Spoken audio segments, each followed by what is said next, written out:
Á Akureyri tóku heimamenn á móti ÍR. Akureyringar þurftu nauðsynlega að vinna til að knýja fram hreinan úrslitaleik í einvíginu og það gerðu norðanmenn. Staðan í hálfleik var 15-11 heimamönnum í vil sem unnu svo leikinn með 3 marka mun 23-20. Kristján Orri Jóhannsson skoraði 11 mörk fyrir Akureyri, þar af 7 mörk í röð í seinni hálfleik. Davíð Georgsson var markahæstur liði ÍR með 5 mörk. ÍR-ingar léku án markahæsta leikmanns Óli-deildarinnar en Björgvin Hólmgeirsson er enn meiddur. Töluverður hiti var í mannskapnum í gær.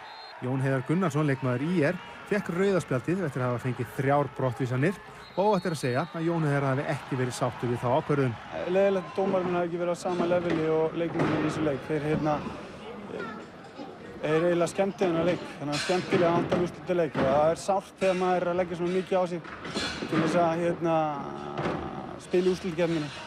Fá svona frammistöðu og í raun og veru fá svona framkomu frá dómarum. Liðin mætast í hreinum úrslitaleik í Austurberginu í Breiðholti á mánudagskvöld.